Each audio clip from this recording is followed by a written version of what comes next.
예수님 당시 유대인들은 청결이라는 단어를 들으면 거의 본능적으로, 의식적으로 제의적 청결, 손 씻고 또 장막을 깨끗하게 하고 옷을 청결하게 하는 그런 것을 생각했습니다. 레위기를 비롯한 율법의 가르침이 그러했고, 또 랍비들의 가르침을 기록한 미시나라는 책이 있는데요, 거기도 보면 정결에 관한 주제를 길게 다루는데 대부분의 내용이 이 제의적 청결, 그러니까 그릇을 어떻게 깨끗이 할 것인가, 또 몸을 어떻게 씻고 손을 어떻게 씻고 장막은 어떻게 정결하게 할 것인가, 이런 것을 다루고 있지 마음의 청결, 내면의 청결, 이런 것은 언급하지 않고 있기 때문입니다. 그런데 예수님께서는 마음이 청결한 자는 복이 나니 이렇게 말씀하실 때에 듣는 사람들에게는 아주 혁명적인 이야기로, 파격적인 이야기로 들렸을 것이 분명합니다. 하지만 예수님께서 이런 이야기를 갑자기 하신 것이 아니라는 겁니다. 구약에서, 이 율법에서 제의적 청결을 말씀하는 것은 실제로 장막이나 손 씻는 게 중요한 것이 아니라 거룩하신 하나님 앞에 나아가는 우리 마음의 청결을 준비하도록 하기 위하여 제의적 청결을 말씀하신 것이었죠. 시편 24편에서도 보면 이렇게 말씀합니다. 여호와의 산에 오를 자가 누구며 그의 거룩한 곳에 설 자가 누구인가? 하나님의 전에 올라가서 하나님의 배울 자가 누구인가? 이런 말이죠. 4절 같이 할까요? 곧 손이 깨끗하며 마음이 청결하며 뜻을 허탄한 데 두지 아니하며 거짓 맹세하지 아니하는 자로다. 손이 깨끗하며로 끝나지 않고 마음이 청결하고 뜻을 허탄한 데 두지 않는, 생각에 불순물이 섞이지 않고 순전하여 거짓 맹세하지 아니하는 자, 정직하게 하나님을 바라보는 자, 그러니까 겉만 청결한 사람이 아니라 마음이, 속이 청결한 자가 하나님의 전에 올라가 하나님을 배울 것이라고 말했습니다. 예수님께서는 사실은 시편의 이 말씀을 배경으로 마음이 청결한 자가 복된 자다라고 하시고, 그 마음이 청결한 자가 하나님의 전에 올라가 하나님을 배우게 될 것이라고 약속한 것입니다. 사랑하는 성도 여러분, 몸을 깨끗이 씻고 더러운 것에 손을 대지 않고, 혹시 손을 댔다면 손을 씻는 거 굉장히 중요합니다. 요즘같이 우리 코로나 때문에 손 씻는 것이 익숙하잖아요. 손 씻는 거 중요해요. 하지만 동시에 마음을, 그 내면을 정결케 하는 일, 어쩌면 더 관심을 쏟아야 한다는 것입니다. 속은 더러운데 겉만 청결하게 하면 사실 그것은 외식이 됩니다. 내면을 청결하게 한다고 하면서 밖으로 나오는 말이나 행실이 더럽고 추잡하다면 내면이 청결하다는 말은 또 거짓말이 될 것입니다. 그런데 마음이 청결한 자는 구체적으로 어떤 사람을 가리키는 것일까요? 일반적으로 마음이 청결하다, 마음이 깨끗하다 그러면 겉과 속이 다르지 않은, 표리부동하지 않은 정직하고 진실한 사람을 가리키죠. 말 저렇게 해도 속은 몰라, 이런 사람은 정직한 사람이 아니겠죠. 저분은 감추는 게 없어, 말하는 대로 보이는 대로 그게 다야, 이런 사람을 우리는 마음이 참 청결하다, 정직하다, 깨끗하다 이렇게 말을 합니다. 덴마크의 철학자이고 또 신학자인 케르케고르 들어보셨을 텐데요, 이 사람이 인간 행동 뒤편에는 보통 복잡다단한 동기가 자리하고 있다. 행동을 할 때는 여러 가지 의도를 갖고 한다는 것이죠. 그런데 마음이 청결한 사람은 그 의도가 한 가지를 원하고 있다. 속을 모르는 사람이 아니라 분명한 한 가지 의도를 가지고 있다, 이렇게 말하기도 했습니다. 그리스도인이라면 기본적으로 표리가 부동하지 않고 속이 들여다 보이고, 그래서 맑고 깨끗한 사람이란 소리 들어야 하는 것 맞습니다. 하지만 예수님께서 또 지금 이 본문에서 청결한 마음이라고 말할 때는 이게 단순하게 윤리적으로 정직하다, 성품이 솔직해서 속에 있는 것을 다 말한다, 꾸밈이 없다, 이 정도를 두고 하는 말이 아닙니다. 죄인들끼리 모여가지고 야 우리 뭐 다 죄인인데 숨기지 말고 솔직하게 다 까놓고 얘기하자, 뭘 그렇게 숨겨, 편하게 지냅시다 하면서 까놓고 다 얘기하는 것이 엄난하고 더럽고 추한 얘기를 한다면 그 사람이 청결하다고 할 수 있겠습니까? 예수님이 복되다고 하시는 마음이 청결한 자는 윤리적인 정직함을 넘어서서 그 마음에 하나님의 얼굴을 구하고 있고, 그 마음이 하나님께만 충성한다고 하는 그 방향과 목적과 내용에 있어서 갈리지 않는 single minded, loyalty to God, 하나님께 충성하는데 마음이 갈라지지 않은 사람, 오직 하나님만 사랑하고 섬기고 그 누구도 의식하지 않고 하나님만 의식하고 하나님만 바라보는데 흐트러짐이 없는 마음, 이걸 두고 마음이 정결하다라고 하는 겁니다. 야고보 사도 표현대로 하면은 두 마음을 품어 마음에 정함이 없는 자로다. 두 마음을 품지 않은 사람, 갈라지지 않은 마음을 말하는 거죠. 무엇을 향해 갈라지지 않은 마음입니까? 시편 24편 다시 보시면 여호와의 산에 오를 자 누구며 그의 거룩한 곳에 설 자가 누구인가? 곧 손이 깨끗하며 마음이 청결하며 뜻을 허탄한 데 두지 아니하며 거짓 맹세하지 아니하는 자로다. 여호와의 산, 거룩한 곳, 즉 하나님 앞으로 나아가는 일에 있어서 마음이 갈라지지 않고 청결해야 한다는 겁니다. 24편 6절에도 보면 이는 여호와를 찾는 족속이요 야곱의 하나님 얼굴을 구하는 자로다. 여호와를 찾는 일에 있어서, 하나님의 얼굴을 구하는 일에 있어서 마음이 흐트러지지 않는, 하나님만을 향하는 자를 두고 청결한 마음이라고 했다는 겁니다. 그러니까 청결한 마음이라는 것은 윤리적으로 정직하고 표리부동하지 않다, 성품적으로 그 사람 참 순박하다, 솔직하다, 이런 차원을 넘어서서 하나님을 찾고 하나님께 순종하는 일에 있어서, 하나님을 사랑하는 일에 있어서 그 마음이 갈라지지 않는 것을 청결한 마음이라고 한다는 것이죠. 열왕기상 18장에 보면은 아합 왕 시절에 이 바알 신을 섬기는 선지자 450명과 하나님의 종 엘리야가 대결하는 장면이 나오지요. 갈멜산에서 큰 제단에다가 송아지를 잡아서 각을 떠고 나무 위에 올려놓고 기도해가지고 불이 내리는 신이 진짜 신이다, 이거 서로 이제 싸우기로 대결을 벌입니다. 먼저 바알 선지자 450명이 송아지 잡아놓고 아침부터 계속 소리를 지릅니다. 바알이여 응답하소서, 바알이여 응답하소서, 부러지고 제단 위에서 뛰놀고 신을 찾지만 불이 내리지 않으니까 28절에 보니까 이에 그들이 큰 소리로 부르고 그들의 규례를, 자기들의 원래 그 규칙을 따라가지고 피가 흐르기까지 칼과 창으로 그들의 몸에 상해를 가하며 자해를 하는 거죠. 이같이 하여 정오가 지났고 그들이 미친 듯이 떠들어 저녁 소재 들을 때까지 이르렀으나 아무 소리도 없고 응답하는 자나 돌아보는 자가 아무도 없더라. 여러분, 이게 바알을 섬기는 선지자들이 자기들의 규칙을 따라 자기들의 나름대로 최선을 다한 겁니다. 진심으로 열정을 바쳐서 심지어 자기 몸에 피를 흘려가면서까지 열정을 보였어요. 이걸 가지고 우리가 정직하다, 신실하다, 마음이 깨끗하다 할 수 있겠어요? 방향이 틀렸고 목적이 틀렸고 내용이 엉망입니다. 그들이 가진 진심 또는 전심, 순전함, 열정, 이런 거 다 있죠. 그러나 아무 가치가 없는 것입니다. 이런 우상숭배자들도 열심히 있고 열정을 내고 순전한 마음이 있지만 그것은 청결한 것이 아니라 더러움이 가득 찬 것이죠. 유대인들은 하나님을 섬긴다고 말을 하고 입으로는 하나님을 말은 하는데 하나님을 잘못 알고 섬겼기 때문에 우상숭배와 크게 다르지 않았다고 사도 바울이 말합니다. 로마서 10장 2절에 보니까 내가 증언하노니 그들이 하나님께 열심히 있으나, 유대인들을 가리키는 거예요, 올바른 지식을 따른 것이 아니니라. 성경을 제대로 이해하지 못해서 하나님의 의가 뭔지 모르고 자기 의를 세우려고 율법대로 열심히 살았는데 그것이 결국은 하나님의 의에 복종하지 않은 결과가 왔다는 거예요.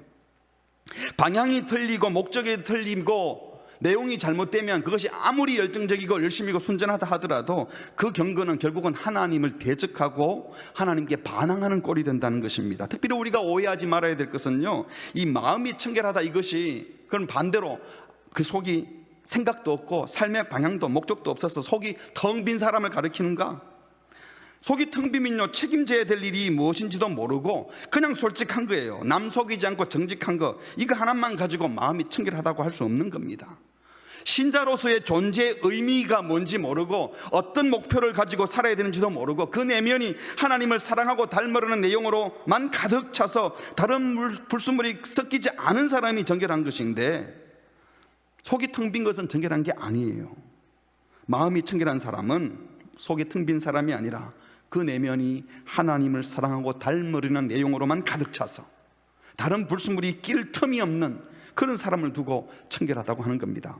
시편 73편 1절에 보니까 하나님이 참으로 이스라엘 중 마음이 정결한 자에게 선을 행하신다라고 하시면서 뒤에 24절에 가보면 주의 교훈으로 나를 인도하시고, 마음이 정결한 자의 내면은 주의 교훈, 주의 말씀으로 가득 차서 말씀으로만 인도함을 받아야 한다는 것이죠.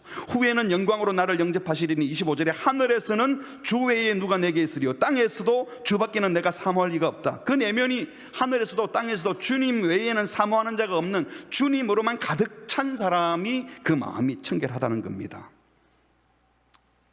우스운 얘기지만 사실 도둑놈들도 최소한 도둑질 할 때는 자기들끼리 정직합니다. 거짓 정보 줬다면 훔치지 못하니까. 그렇잖아요?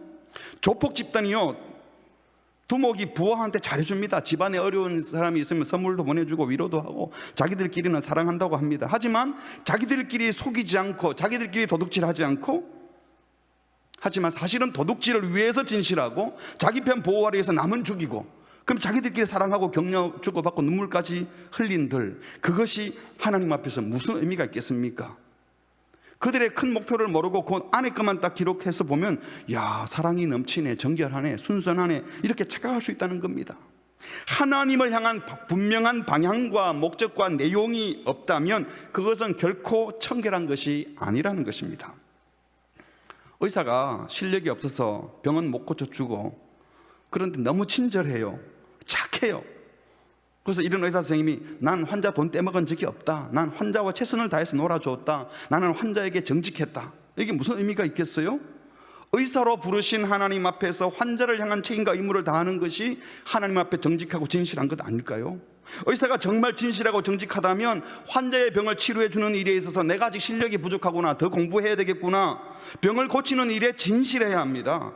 그러기 위해서 계속 연구해야 되고, 병을 예방할 방법을 강구해야 되고, 치료법을 개발해야 되고, 환자에 꼭 맞게 치료해 주려고 애를 쓰는 것, 그래서 환자가 듣기 싫어도 야단을 쳐서라도 치료해 주는, 그것이 의사로 정직하고 진실한 것이죠. 하나님이 부르신 그 목적에 부합하게, 그 방향에 맞게 그 내용을 가지고 살아야 그 마음이 청결하다는 겁니다.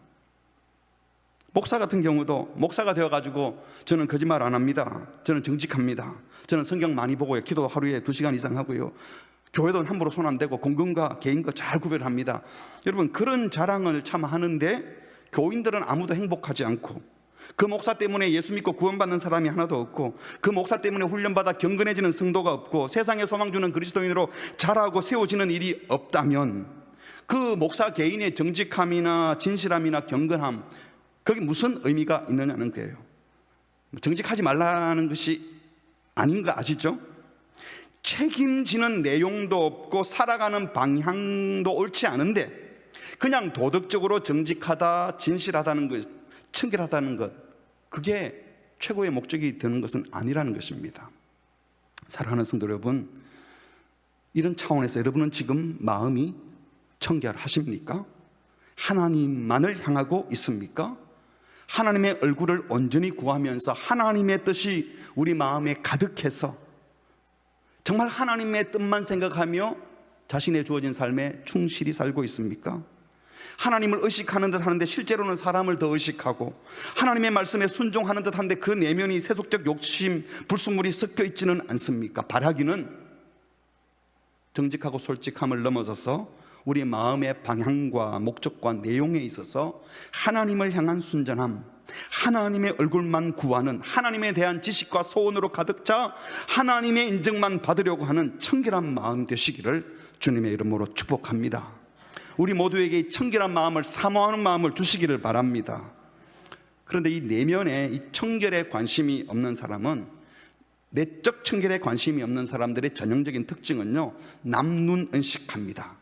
그래서 껍데기 청소해요. 외적인 청결, 그리고 예전적인 의식적인 청결에만 신경을 쓰고, 결국 외적인 청결을 신경 쓰면서 남들이 봐주기를 바라보니까 외식하게 되는 것이죠. 바리새인과 서기관들이 그랬습니다. 한 번은 제자들이 이 정결 규례를 어기고 손 안 씻고 떡을 먹는 것을 보고 화가 나가지고 예수님께 시비를 거는 겁니다. 왜 당신들 제자들 장로들의 전통을 무시하고 손을 안 씻느냐? 그랬을 때 우리 예수님 대답입니다. 마태복음 15장 11절, 입으로 들어가는 것이 사람을 더럽게 하는 것이 아니라 입에서 나오는 그것이 사람을 더럽게 하는 것이니라. 근데 제자들이 이 말씀을 잘 이해 못해서 제자들이 다시 물었어요. 그때 예수님이 다시 대답하는 것이 17절입니다. 입으로 들어가는 모든 것은 배로 들어가서 뒤로 내버려지는 줄 알지 못하느냐? 입에서 나오는 것들은 마음에서 나오노니 이것이야말로 사람을 더럽게 하느니라. 마음에서 나오는 것은 악한 생각, 살인, 간음, 음란, 도둑질, 거짓정은, 비방이니 이런 것들이 사람을 더럽게 하는 것이요, 씻지 않은 손으로 먹는 것은 사람을 더럽게 하지 못한다. 씻지 않은 손으로 음식 먹었다고 해서 그 사람 속 더러워지느냐? 먹은 음식은 속에 들어가서 더러우면 다 걸러서 뒤로 다 나온다. 중요한 것은 사람의 마음에서 나오는 악한 생각, 살인, 간음, 음란, 도둑질, 거짓말, 비방 이런 것들이 자기도 그렇게 하고 남도 그렇게 한다는 사실을 모르느냐? 이 말씀은 외적인 정결보다도 내적인 정결을 더 사모하라는 말씀이었습니다. 그런데 하나님 앞에서 자신들의 마음 청결에 관심이 없었던 바리새인과 서기관들은 이 종교 전통을 따라서 정결 예법 지키고 사람들이 만들어둔 정결 규례 지키는 것으로 자신들은 거룩하다, 정결하다라고 생각을 하고 그걸 사람들에게 보여주려고 애를 썼습니다. 하나님은 우리의 중심을 보신다고 그렇게 말씀하는데도 중심을 보시는 하나님은 안중에도 없고 당장 자기를 평가할 것 같던 주변의 사람들의 눈치만 보고 살았던 것입니다. 이것이 바로 외식입니다. 그래서 6장에 마태복음 6장에서는 예수님 이런 말씀을 하셨습니다. 사람에게 보이려고 그들 앞에서 사람들 앞에서 너희 의를 행하지 않도록 주의하라. 그리하지 아니하면 하늘에 계신 너희 아버지께 상을 못 받는다. 그러므로 구제한다 할 때, 좋은 일 한다고 할 때 외식하는 자가 사람들에게 영광 받으려고 회당과 거리에서 하는 것 같이 나팔 불면서 하지 말아라. 우리 좋은 일 합니다, 남 돕고 있습니다, 긍휼을 베풉니다, 자랑하면서 하지 말아라. 진실로 너희에게 이르노니 사람들에게 칭찬 다 받으면 상을 다 받았으니 하나님께 받을 상이 없다. 사람들이 어떻게 볼까? 사람들이 알아줘야 되는데 이런 것 신경 쓰면서 의를 행하고 구제를 행하면 피곤해집니다. 좋은 일 하면서 왜 피곤해집니까? 마음이 나누어져 있기 때문입니다. 심지어 외식하는 바리새인과 서기관들은요, 하나님께 기도를 드리면서 내 기도를 들으실 하나님을 신경 써야 되는데 내가 하나님께 기도하면서 기도하는 나를 다른 사람들이 봐주기를 바라고 기도할 때 어떻게 했다고 그랬어요? 6장 5절에 보니까 또 너희는 기도할 때 외식하는 자와 같이 하지 말라. 그들은 사람에게 보이려고 회당과 사람들이 모여있는 곳에서 열심히 꼭 기도해요. 그리고 큰 거리 길가에 서서 나는 일주일에 몇 번씩 금식하고 무슨 일을 했고 자기 자랑하듯이 기도를 해요.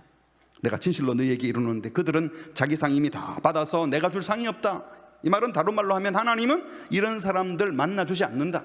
이런 마음으로 경건을 행하는 자는 하나님의 얼굴을 볼 수 없다라는 것입니다. 사랑하는 성도 여러분, 사람에게 보이려고 하지 마십시오.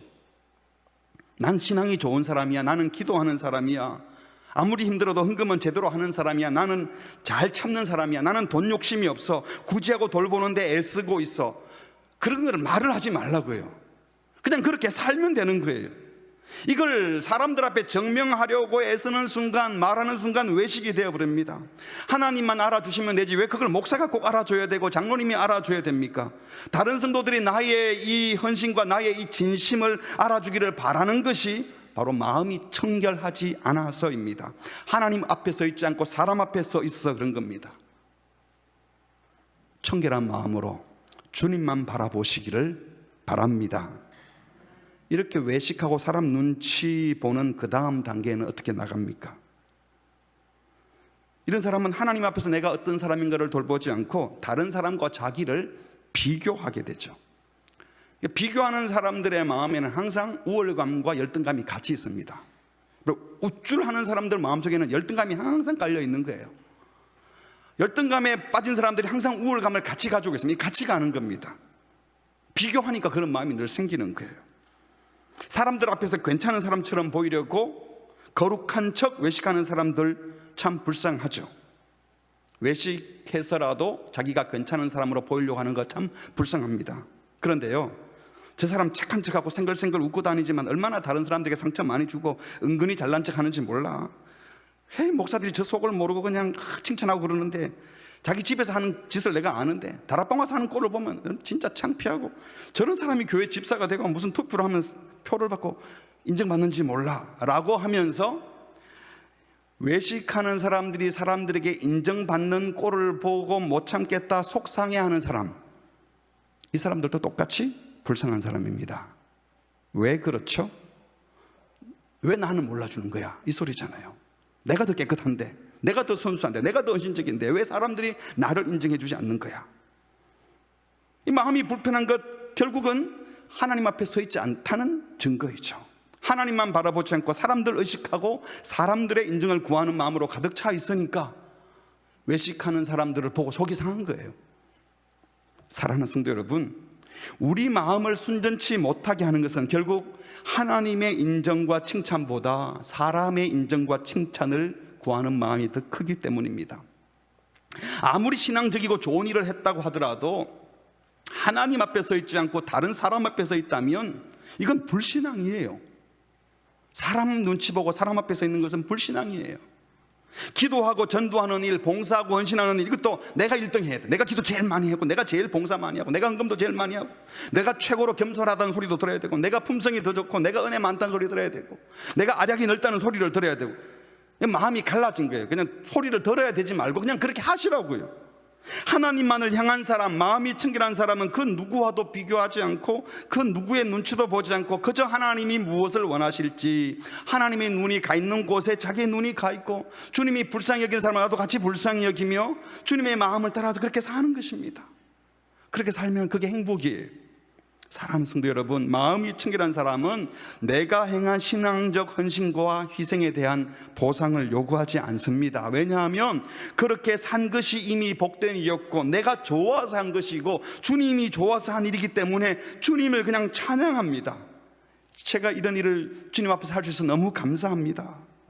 마음이 청결한 사람은 그 어떤 고상하고 복된 일을 했다 하더라도 그 일로 자신을 다른 사람과 비교하지 않습니다.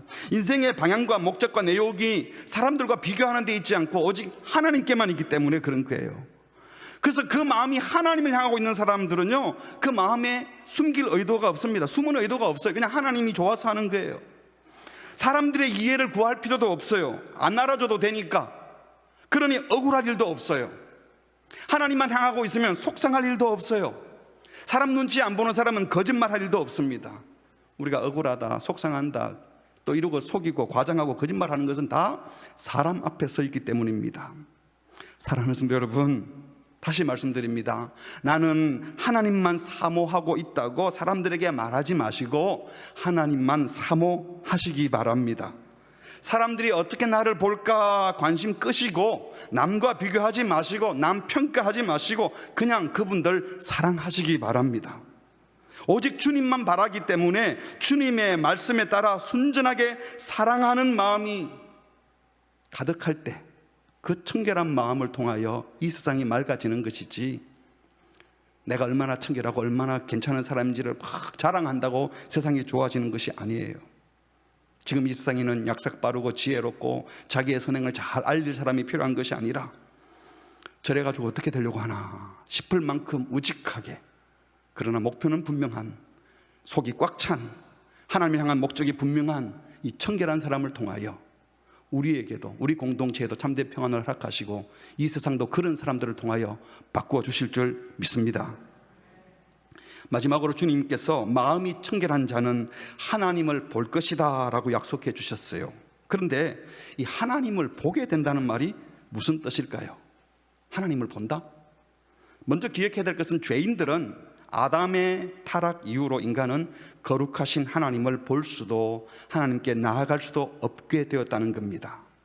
출애굽기 19장에 보면, 나 여호와께로 와서 보려 하다가 많이 죽을까 하노라. 33장에서는 네가 내 얼굴을 보지 못하리니, 하나님 얼굴을 보고 살 자가 없다라고 했습니다. 민수기 4장에 보면은 심지어 하나님의 임재를 상정하는 장소인 이 성소를 보아도 죽으리라고 했어요. 사무엘상에 보면 그 안에 있는 법궤를 들여다보았는데 죽어버렸어요. 피조물 인간이 창조주 하나님이 만드신 태양도 똑바로 쳐다보지 못하는데, 그 태양빛보다 훨씬 더 밝으신 영광스러운 주님을 우리 인간의 육안으로 쳐다보면 죄인 인간이 감히 쳐다볼 수도 없고 보면 죽게 되었다라고 말씀하신 것이죠. 그런데 우리 예수님은 바로 그 보이지 않는 하나님을 인간에게 보여주시려고 친히 사람의 몸을 입고 성육신하여 이 땅에 오신 하나님이셨습니다. 그러나 예수님이 하나님이 예수님의 사람의 몸으로 오셨지만 사람들은 예수님을 보고 하나님을 발견하지 못했습니다. 요한복음 1장에 보니까 본래 하나님을 본 사람이 없어되 아버지의 품속에 있는 독생하신 하나님, 누굽니까? 예수님이죠. 예수님이 하나님을 나타내셨다고 했습니다. 고로새 1장에 보니까 그는, 예수님은 보이지 아니하는 하나님의 형상이요, 하나님을 볼 수 없는데 볼 수 있게 오신 분이 바로 예수님입니다. 그 예수님은 모든 피조물보다 먼저 나신 자, 그러니까 예수님은 피조물이 아닌 창조주 하나님과 동일된 하나님이라는 겁니다. 그러나 사람들은 이 하나님이신 예수님을 보면서도 예수 안에서 하나님을 보지 못하고 그냥 예수를 보고 성인 군자다, 도덕 선생, 랍비, 선지자다, 또는 신성 모독자다, 또는 민심을 소란스럽게 하는 정치적 반항아 정도로만 보았습니다. 심지어 예수님을 따라다니던 제자들도 예수님을 보면서 하나님이신 예수님을 알아보지 못했습니다. 시력이 나빠서, 눈이 나빠서가 아니라 마음이 어두워서, 마음이 막지 못해서 죄로 물들어서 그랬던 것이죠. 한 번은 예수님이 말씀하셨습니다. 내가 곧 길이요 진리요 생명이니 나로 말미암지 않고는 아버지께로 올 자가 없다, 이렇게 말씀했어요. 그러면서 하시는 말씀이, 너희가 나를, 예수인 나를 알았다면 내 아버지도 알았을 것이다. 이제부터는 너희가 그 아버지 하나님을 알았고 또 보았다. 그랬더니 빌립이 질문합니다. 예수님, 아버지를 한번 보여주세요. 그러면 좀 이해가 되는데 아버지는 안 보여주고 자꾸 뭐 예수님을 보면 아버지를 봤다 합니까? 그랬더니 예수님이 답답해서 말합니다. 내가 너랑 이렇게 오래 있었는데 못 알아듣느냐? 9절 끝에 나를 본 자는 아버지를 보았거늘 어찌 아버지를 보이려 하느냐? 내가 아버지 하나님과 같은 하나님이다. 10절에 내가 아버지 안에 거하고 아버지는 내 안에 계신 것을 네가 믿지 아니하느냐? 내가 너에게 이르는 말은 스스로 하는 것이 아니라 아버지께서 내 안에 계시서 그의 일을 하는 것이다.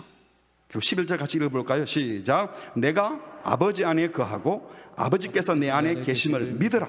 그렇지 못하겠거든 행하는 그 일로 말미암아 나를 믿으라. 내가 아버지라는 사실을 믿으라. 내가 하나님이라는 사실을 믿으라. 내가 하는 일을 보고라도 내가 하나님의 사실을 알라, 이렇게 말씀한 겁니다. 사도 바울도 이런 말을 했습니다. 로마서 1장 20절에 창세로부터 그의 보이지 아니하는 것들, 곧 그의 영원하신 하나님의 능력과 신성이 그가 만드신 만물, 이 피조세계, 창조세계에 분명히 하나님이 보여 알려졌다. 그러니까 못 봤다고 핑계할 수 없다.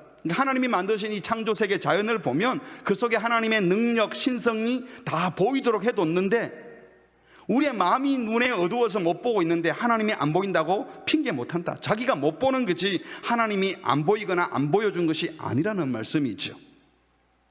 그러니까 우리가 하나님을 보지 못하는 것도 예수님을 보면서 그 속에 하나님을 찾아보지 못하는 것도 이 시력이 나빠서가 아니라 마음의 눈이 어두워서라는 겁니다. 마음이 청결하지 못해서 죄가 그 마음의 눈을 가리워주고 있기 때문에 하나님을 보지 못하는 거예요.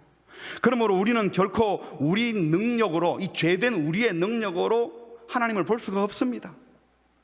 우리가 스스로 우리의 마음을 정결하게 할 수가 없어요. 예수님의 십자가의 보혈의 능력으로 우리 죄가 씻음 받았게 될 때에 예수님을 온전히 믿음으로 예수님을 통해서 우리가 하나님께 나아가 하나님의 얼굴을 배우게 되는 겁니다. 우리가 애쓰고 노력한다고 해서 우리 스스로 우리 마음을 정결케 할 수 없잖아요. 우리가 결심한다고 깨끗해집니까? 결심하면 마음이 순진해집니까? 금방 결심하고 또 딴짓하지 않습니까?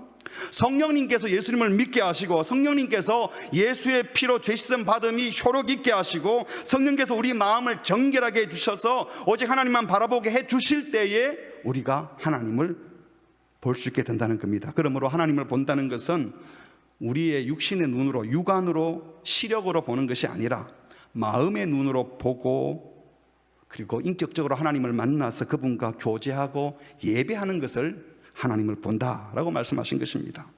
성경에서 헬라어의 카르디아, 마음이라는 단어는 서방 세계에서는 마음 그러면 보통 감정을 많이 생각을 해요. 그런데 히브리적 개념으로 마음이라는 것은 이 지식, 감정, 의지가 머무는 곳을 마음이라고 합니다. 예수님께서 마음을 사용한 표현들을 한번 보세요. 마태복음 6장에 보니까 네 보물이 있는 곳에 네 마음도 있다. 네 보물이 있는 곳에 네 지식만 있는 거예요? 감정만 있는 거예요? 의지도 다 있는 거죠. 감정, 지식, 의지 그걸 다 합해서 마음이라고 한다는 거죠. 마태복음 12장 34절에도 독사의 자식들아 너희는 악하니 어떻게 선한 말을 할 수 있느냐? 이는 마음에 가득한 것을 입으로 말한다. 마음에 가득한 것. 마음에 가득한 것이 생각뿐만 아니라 감정까지도, 우리 의지까지도 죄로 물들어 있다는 겁니다. 그러니까 여기서 마음은 단순히 감정이나 느낌만이 아니라 생각과 의지를 포함합니다. 눈에 보이지 않지만 분명히 실제합니다. 여기서 마음이 내적 영혼의 실제라면, 안 보이지만 내적 영혼의 실제라면, 실제하는 것이라면, 마음이 청결하면 하나님을 본다라는 이 본다는 것도 단순하게 육안으로 보는 것이 아니라 하나님의 존재를 마음으로, 그러니까 지적으로 또 감정적으로 의지적으로 느끼고 생각하고 순종하고 따르는 것, 그래서 그분과 관계를 맺는 것을 가지고 본다라고 말씀하시는 것입니다. 다시 말해서 인격적으로 창조주 하나님을 배우고 만나서 교제하는 것을 두고 볼 것이다 라고 말씀하신 것입니다. 이 말씀의 배경이 된 구약 10편 24편 다시 한번 보실까요? 여호와의 산에 오를 자 누구며 그의 거룩한 곳에 설 자가 누구인가. 산에 오른다, 거룩한 곳에 선다, 이것이 하나님을 배우는 것을 말하는 거예요. 손이 깨끗하고 마음이 정결하고 뜻을 허탄한 데 두지 않고 거짓 맹세하지 아니하는 자로다. 그러니까 손이 깨끗하고 마음이 청결한 자들이 여호와의 산에 오를 수 있고 하나님의 거룩한 곳에 설 것이다. 성전에 계시는 하나님께, 하나님의 임재 앞에 나아갈 수 있다는 것입니다. 이런 차원에서 저와 여러분은 하나님을 만나 뵌 겁니까? 하나님을 뵀죠. 사람들이 간혹 그러지, 안 믿는 사람들, 보이지도 않는 하나님을 어떻게 믿느냐. 그럼 우리는 하나님을 꼭 봐야 믿냐, 안 보고도 믿는다 대답은 하면서도 나도 솔직히 한 번만 보면 좋을 텐데, 꿈이라도 환상이라도 한번 탁 보여주시면 더 확실하게 믿을 텐데. 근데 여러분 좀 웃기지 않습니까? 눈으로 보면 잘 믿을 것 같아요? 여러분이 눈으로 본 건 다 믿습니까? 꿈이라도 환상으로도 한번 탁 보면 잘 믿을 텐데, 여러분 꿈이나 환상으로 볼 때 눈을 뜨고 봐요, 감고 봐요?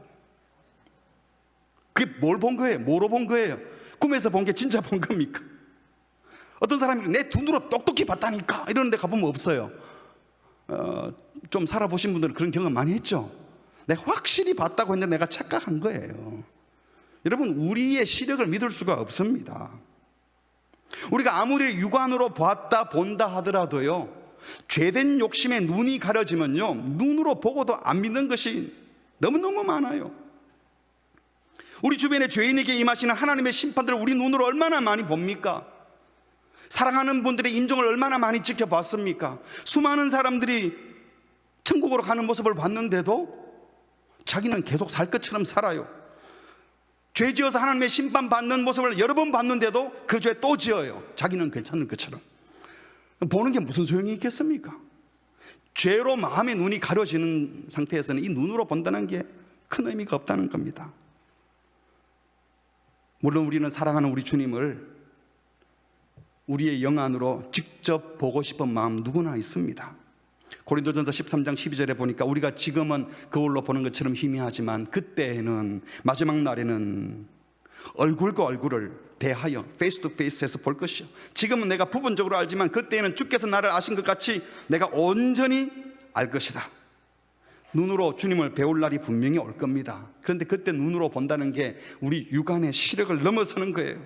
우리가 참으로 사모해야 될 것은요, 육안 정도가 아니라 우리 마음의 눈을 열어 하나님께 진짜 집중하고 우리의 귀를 열어서 들려오는, 지금 들려오는 하나님의 말씀에 겸손히 귀를 기울이고, 또 하나님의 말씀에 겸손히 귀를 기울이다 보면 그리스도의 보혈로 우리의 죄를 씻어주신, 대속해주신, 죄 없다 하신 하나님의 음성을 듣고 싶어지는 겁니다. 그리고 주님께 나아가 이런 죄인에게 은혜 베푸셔서 감사합니다, 입을 열어 자기의 죄를 고백하고 용서해 주신 주님께 감사와 찬양을 올려보십시오. 마음의 눈을 열어 주님을 뵙고 주님과 만나 교제하며 주님과 마음의 손을 잡고 실제로 주님과 동행하는 삶을 살아가는 동안 우리는 주님을 더 깊이 보고 알게 되는 것입니다. 우리가 주님께 사랑을 고백하고 말씀에 순종하기로 결단하고 우리의 찬양과 감사를 드릴 때 주께서도 우리 마음에 말씀하실 겁니다. 내가 너를 사랑한단다. 그래서 내 아들 독생자를 보내줬잖아. 내가 너를 얼마나 사랑하는지 이제 알겠니? 라고 말씀하시면서 주를 향한 마음 가진 저와 여러분을 주께서 안아주실 것입니다. 주님이 부르실 때에 사심 없이 세속적 욕심을 내려놓고 순전함으로 하나님께 나아가시기 바랍니다. 이 마음이 바로 청결한 마음입니다. 다른 사람들 눈치 보지 마시고 그 어떤 죄된 욕심이나 거짓됨이나 이기심 침투하지 않도록 주님만 바라보십시오. 이것이 청결한 마음입니다.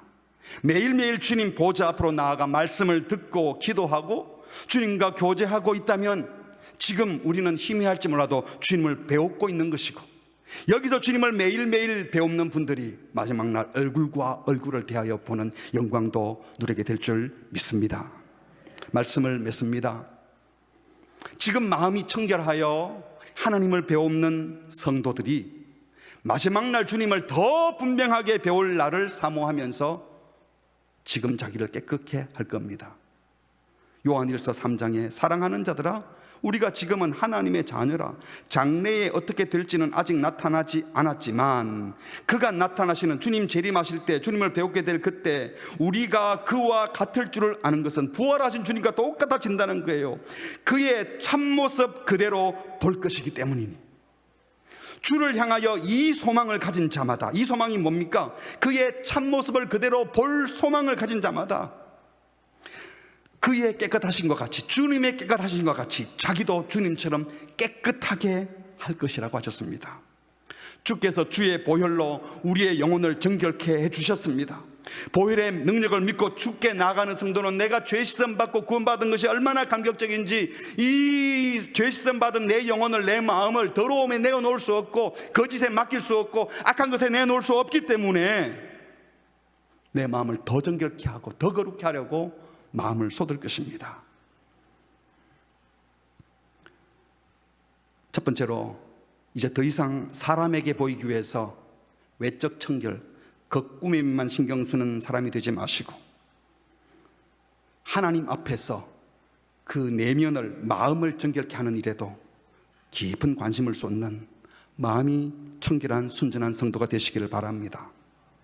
두 번째로, 이 세상은 사람 속을 서로 알 수 없도록 속이고 서로 비교하고 평가하고 음흉한 가득한 세상입니다.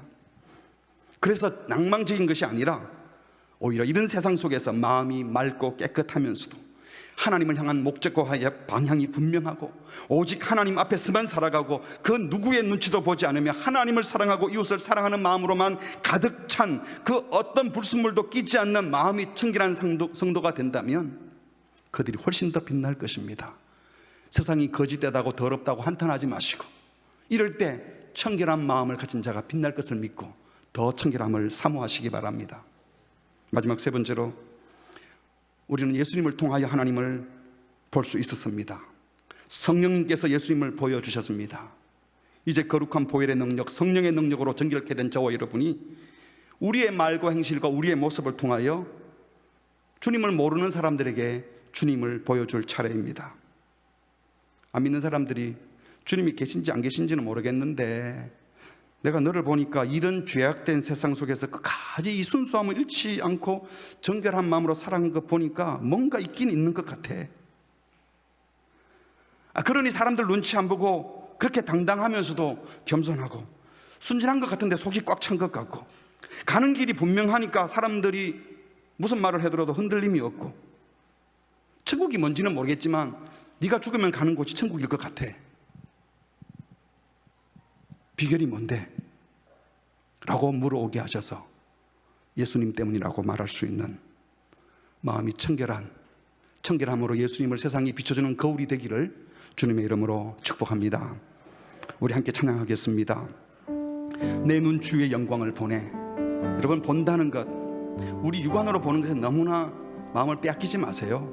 우리 보는 것이 얼마나 엉망진창인지 몰라요. 잘못 보는 것, 어색하게 보는 것, 착각하는 것이 얼마나 많은데요. 우리 영안을 열고 마음의 문을 열어서 주님을 배우고, 내가 주님을 청결하게 배워서 그 아름다운 마음을 세상에 보여주면 세상도 주님을 보게 될 것입니다. 내 눈 주의 영광을 보내. 모든 나라 일어나 찬송 부르며 영광의 주님을 보게 하소서. 우리 마음을 담아서 함께 고백하겠습니다. 내 눈 주의 영광을 보내. 우리 가운데 계신 주님,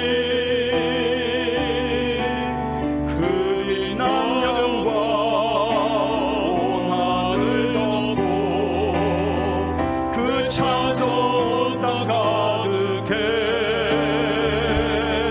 내 눈 주의 영광을, 찬송 가운데 계신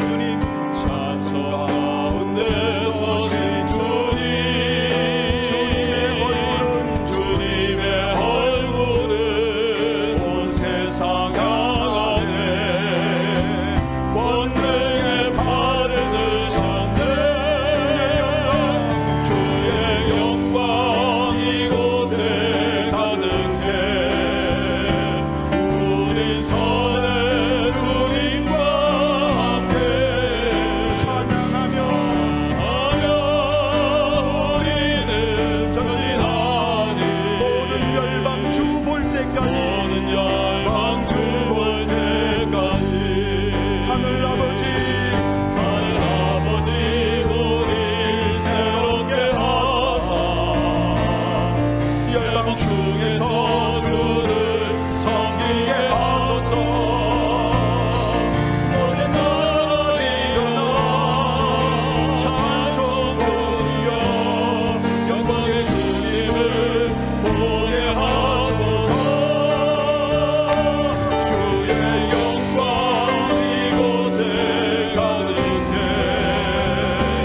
우린 선의 주님과 함께 찬양하며 우리는 전진하리. 모든 열방 주볼 때까지 모든 열방 주볼 때까지. 우리 함께 기도하겠습니다. 이 세상 사람들은 하나님을 보여달라고 합니다. 사실 자기들이 뭘 보는지 모르면서 보여줘도 못 보면서 보여달라고 하지요. 그럴 때 우리가 눈으로 보는 게 아니야 마음으로 보는 거야 아무리 떠들어도 소용이 없습니다.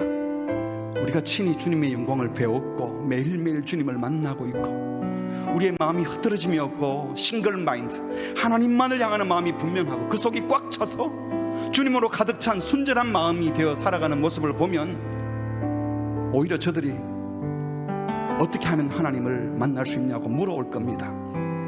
이 시간 기도할 때 하나님 우리의 마음을 정결하게 해주시고 외적 청결보다도 내면의 청결을 사모하게 하시고 보혈의 능력으로 죄 씻음 받은 이 감격과 감사가 넘쳐나서 하나님 외에는 그 누구도 보이지 않고 사람 앞에 인정받으려는 마음이나 사람들에게 칭찬드리는 마음 다 사라지게 하시고 오직 하나님의 인정을 구하고 그래서 억울하지도 않고 답답하지도 않고 속상할 일도 없는 순전한 하나님의 백성으로 살게 해달라고.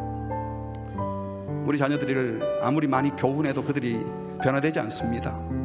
우리의 마음이 싱글 마인드가 아니고 마음이 흐트러졌는데 애들이 다 알아요. 우리 엄마 아빠 말은 저렇게 하지만 속은 딴 생각하고 있어. 이래서는 교육이 안 되는 겁니다. 주님 우리 주일학교 선생님들에게도 교육자들에게도 우리 순장님들 지도자들에게 하나님 앞에 설 수 있는 은혜를 허락하여 주시옵소서. 맑고 깨끗한 마음들이 가득 차서 이 세상을 변화시키게 하여 주시옵소서. 권력과 힘을 구하는 것이 아니라 청결한 마음을 구하는 우리 교회 공동체가 되게 해달라고 우리 다 함께 합심해서 기도하시겠습니다. 하나님 아버지 우리에게 말씀하셔서 청결한 마음이 사라지고 은밀하고 속이 타라지고 주님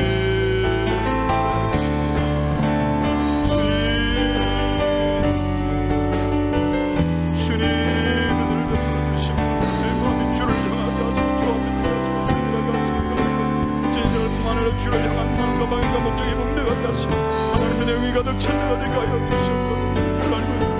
하나님 우리의 죄된 모습으로 하나님의 증언과 구제된 모습으로 살아가는 것이 아니라 우리 속에 무엇이 들어있고 어떤 마음을 향하는지 주의 마음이 가득해 바라보게 하시고 주님으로 가득 찬 주의 보혈의 능력으로 은혜로 가득 찬 정결한 자가 되게 하여 주시옵소서. 그런 것을 정결한 자들 통하여 마음이